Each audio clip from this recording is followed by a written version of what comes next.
Buen día. A partir de ahora estudiaremos el comercio internacional. Esta es una presentación realizada por Mariano España. Comercio internacional. El comercio internacional mundial son todas las transacciones de compra-venta realizadas entre diferentes países o regiones económicas, intercambiando bienes, productos y servicios. Las economías que participan del comercio exterior se denominan economías abiertas. Este proceso de apertura externa se inicia fundamentalmente en la segunda mitad del siglo XX y de forma espectacular en la década de 1990, al incorporarse las economías latinoamericanas, de Europa del Este y el Asia. Las diferentes teorías que implican el proceso de funcionamiento del comercio internacional tratan de encontrar cuáles son las causas de este comercio, cómo afectan la producción y consumo de los países involucrados.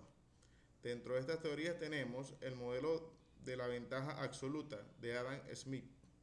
Este modelo plantea que las mercancías se producirían en el país donde el coste de producción fuera más bajo y desde allí se exportarían al resto de países, defendiendo un comercio libre y sin trabas para alcanzar y dinamizar el proceso de crecimiento.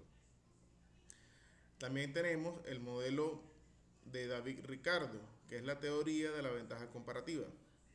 Esta teoría plantea que lo decisivo no son los costos absolutos de producción, sino los costos relativos y el resultado de la comparación con los otros países. De acuerdo con esto, un país siempre obtendría ventajas del comercio internacional, especializándose en aquella producción en la que comparativamente fuera más eficiente. Otro de los modelos es el Hesker-Ohlin.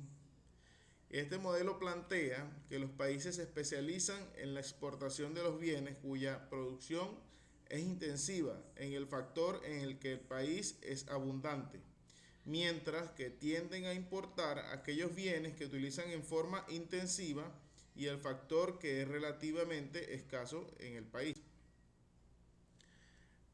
Este comercio internacional es regido por la Organización Mundial de Comercio. Esta es una organización internacional que se ocupa de las normas que rigen el comercio entre los países. Los pilares sobre los cuales descansan los acuerdos de la OMC, como se abrevian sus siglas, que han sido negociados y firmados por la gran mayoría de los países que participan en el comercio mundial y son ratificados con sus respectivos parlamentos. El objetivo es que ayudar que los productores de bienes y servicios, los exportadores e importadores, puedan llevar adelante sus actividades, siendo velados por el comercio se realice de manera más fluida, previsible y libre. Dentro de este comercio internacional vamos a encontrar barreras del comercio. Estas barreras en el comercio internacional son prácticas que existen algunos factores y medidas que impiden que se lleve a cabo el libre comercio tan deseado por los más puristas doctrinarios de la liberación del comercio. Las barreras al comercio internacional pueden incluir aranceles, permisos especiales, cuotas especiales, cupos, boicot o bloqueo total. La existencia de este tipo de factores obedece a muchas situaciones particulares de los países: protección de sus sectores productivos, cierre de la economía al exterior, razones políticas, entre otras.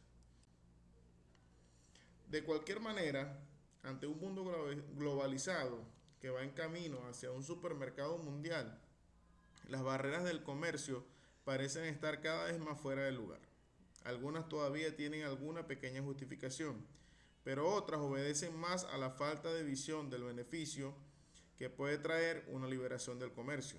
El hecho de que se celebre cada vez más tratados de libre comercio habla de que poco a poco se está tendiendo a dejar la mano invisible de la economía, en este caso del comercio internacional, para que tome las riendas del engranaje económico mundial, para que el más capaz, el más competitivo y el más eficaz sobreviva en este mundo económico.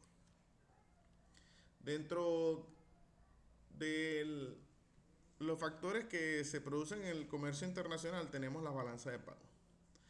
La balanza de pago es un instrumento contable que informa de las transacciones exteriores de un país. Se define como un documento contable que registra sistemáticamente el importe de todas las operaciones comerciales y finanzas que tiene lugar en un cierto periodo de tiempo entre los residentes del país y los del resto del mundo. Cuando en la balanza de pago los ingresos superan a los gastos, se dice que es excedentaria, y cuando en la balanza de pago los ingresos son menores que los gastos, se dice que es deficitaria. En microeconomía podemos conocer lo que se conoce como economías de escala. Las economías de escala son las ventajas de coste que una empresa puede obtener debido al aumento de su tamaño, logrando combinar los factores que hacen caer el coste por medio de la unidad según se incremente la producción. Las economías de escala son un concepto a largo plazo y se refiere a la reducción del costo unitario como consecuencia de una nueva instalación o los ahorros de coste al fusionarse con otra empresa. Por el contrario, también pueden existir deseconomías de escala, debido a la sobrecapacidad, a horas extra y a marketing adicional. Cualquier situación de producción, incluso la prestación de servicios financieros, en la que el coste por unidad producida disminuye a medida que aumenta el número de unidades producidas, cumple con las características de una economía de escala. El coste por unidad no debe confundirse con el coste total. Este último aumentará directamente con la cantidad producida independientemente del comportamiento del coste por unidad. Una empresa que produce una pequeña cantidad de artículos no estará interesada, salvo excepciones, a recurrir a técnicas de fabricación o de gestión altamente perfeccionistas. Cadenas, ya sean cadenas de montaje, procesos automatizados, computadoras, entre otros. En sentido inverso, las empresas con una elevada capacidad son las que más se benefician del perfeccionamiento tecnológico. También se benefician de las ganancias de productividad inherentes a las grandes series. Sus gastos fijos irreductibles se reparten en una cantidad mayor de unidades. Además, cuando una firma adquiere regularmente grandes cantidades de materiales, también se beneficia de condiciones favorables por parte de sus proveedores y transportistas. Las inversiones más elevadas se reservan a las empresas grandes de grandes dimensiones, que son las únicas capaces de crear y mantener un servicio de investigación técnica. Por lo tanto, gracias a estos esfuerzos se pueden introducir innovaciones decisivas que permiten a la firma alejarse de sus competidores. Algunos proyectos exigen un vasto mercado potencial que supere ampliamente el marco internacional. De ahí las asociaciones de la existencia de grandes empresas entre Gran Bretaña y Francia para la construcción de aviones supersónicos como el Concorde, o la de Francia con Alemania para la creación del Airbus. Las economías de escala no contradicen la ley de los rendimientos decrecientes, según la cual se puede aumentar constantemente un factor de producción, por ejemplo el trabajo, y mantener fijo otros como la tierra, si que a partir de cierto momento el volumen de la producción suplementaria comienza a decrecer. El cambio de escala determina un cambio de estructura al que corresponde una nueva combinación óptima de los factores. Vamos a tratar de explicar algunas de las bases de la economía de escala. La base de la economía de escala es hacer que las cosas sean más eficientes. Las fuentes más comunes de la economía de escala se basan en lo siguiente: en establecer compras al por mayor de materiales a través de contratos a largo plazo, establecer pautas directivas enfocadas en el aumento y la especialización de los directivos, en disminuir los costes de instalación y mantenimiento de la maquinaria. Es lo mismo si utilizamos el 60% de su capacidad que al 90%. Obtener beneficios financieros, obteniendo menores pagos de intereses por los préstamos en los bancos y tener acceso a una gama más amplia de instrumentos financieros. Optimizar el marketing, logrando repartir el coste de la publicidad en el mayor número de productos vendidos. Y por último, la actualización tecnológica, tomando ventaja de los rendimientos a escala en la función de la producción. Cada uno de estos factores reduce los costes medios a largo plazo y de la producción por el cambio a corto plazo del coste medio total. Algunas ventajas de producción en economía de escala es que la economía de escala la caracterizan principalmente la disminución de los costos y aumento de los beneficios, y permite mejorar los procesos productivos adquiriendo mayor experiencia en la producción sin costo adicional y mejorando así la producción. También se puede decir que amplía la producción, permitiendo que la producción crezca más rápidamente que los insumos que se consumen. Se generan costos medios y costos marginales decrecientes en la industria. Estas son algunas de las ventajas que podemos presentar en la industria en una economía de escala.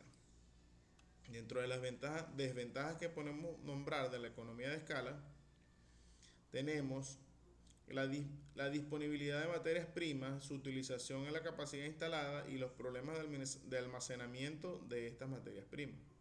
Los problemas de comercialización por causa de la especialización de negociación de un solo producto. Los problemas financieros que incluyen riesgos de inversión, adquisición de préstamos en los bancos y su amortización.